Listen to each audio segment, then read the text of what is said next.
uh, and who are driving our preparedness for Hurricane Milton, which could be one of the worst storms in 100 years that hit Florida, and continued efforts on Hurricane Helene. I've directed this team to do everything it can to save lives and our communities, help our communities before, during, and after these extreme weather events, and that's being done. That's being done. I've spoken to all the political leaders in the region, some of them more than once, and I've told them anything they ask for they can get. We've given, and we've got an overwhelming response, positive response from everyone from the governors of Florida up to North Carolina. And mayors, leaders, local have expressed their sincere gratitude for the work of FEMA and for the work of my entire administration. Now, I've also surged thousands of federal personnel on the ground across the southeast already and deliver every available resource as fast as possible. And my priority is to increase the size and presence of our effort. And as we prepare for another catastrophic storm about to make landfall, you know, I've been in constant contact with our director of the National Weather Service, Ken Graham, who's kept me informed the last several days of what to anticipate. You never know until it happens, but he's very, very engaged. He made clear to me just how dangerous this storm is, indicating that winds had reached up to 180 miles an hour. 180, that's not guaranteed it's going to hit the shore at 180 miles, but they've reached up to 180 miles an hour.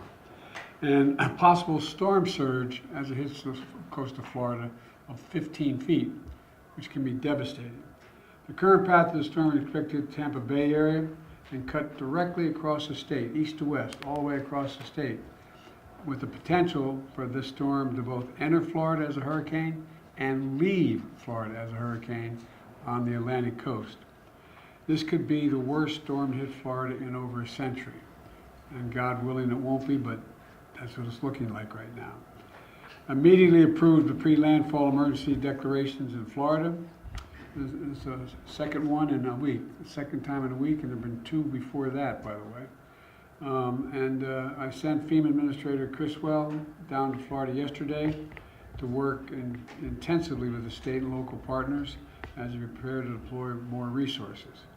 She's going to continue that work between Florida and North Carolina in the coming days. I'm calling on the airlines and other companies to provide much service as possible to accommodate evacuations and not to engage in price gouging, to just do it on the level.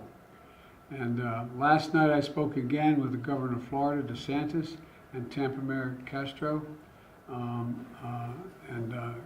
Castor, and I made it clear to them they should reach out, including to me directly, with everything else they may need as they see this storm hits. I gave them my personal number to contact me here in the White House.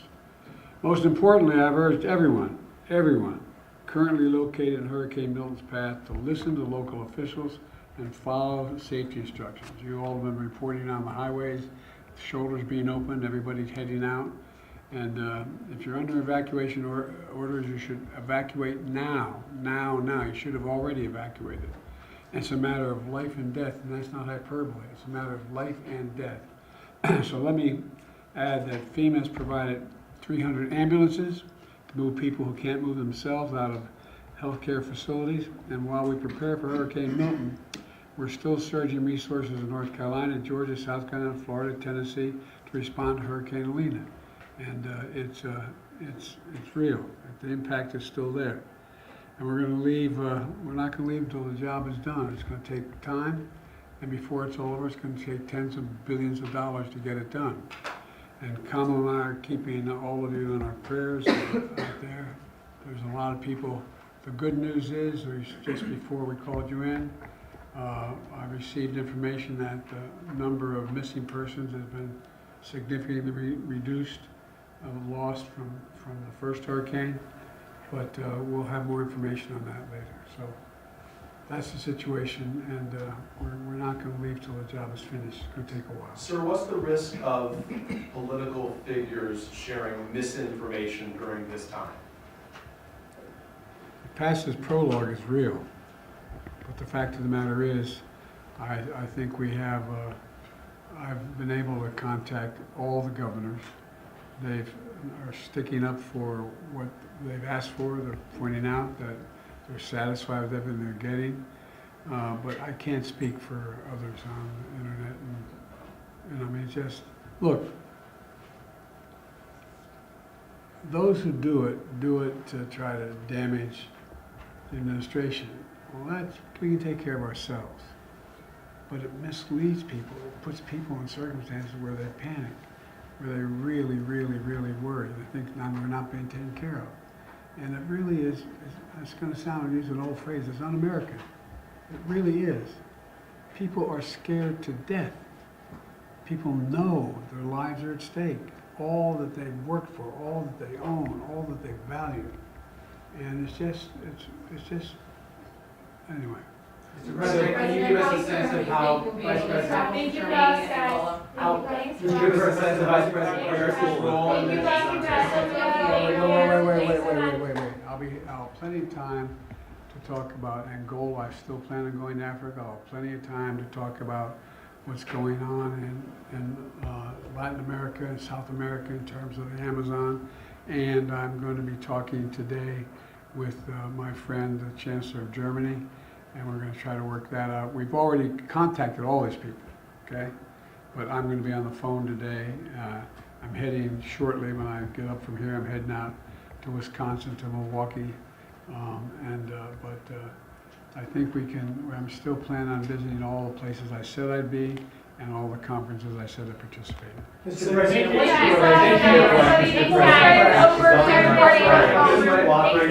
as far as everything you'd like to do.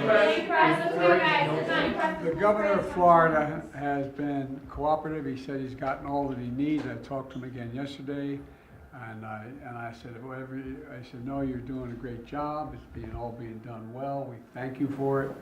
And I literally gave my personal phone number to call. So I don't know.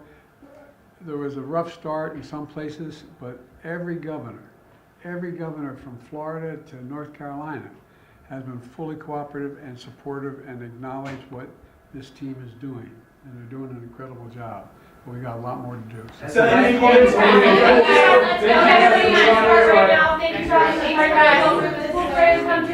Thank you for your time. As the Vice President, Thank you, guys. Thank you, press. Let's go. Thank you, press. Thank you, press. Thank you, press. Over. Thank you, guys. Thank you, press. Thank you, folks. Thank you, press. Thank you, everybody. Thank you. Thank you. Thank you. Thanks, everyone.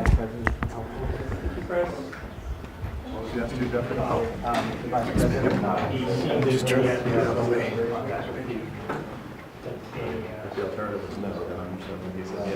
No, keep this on. We're going to the departure. I'm not going to the lawn? I thought they needed me to go to the lawn. No. Because they didn't let us Should preset. I go to the lawn? They wanted me to go to the lawn in front of this. Oh, okay. I think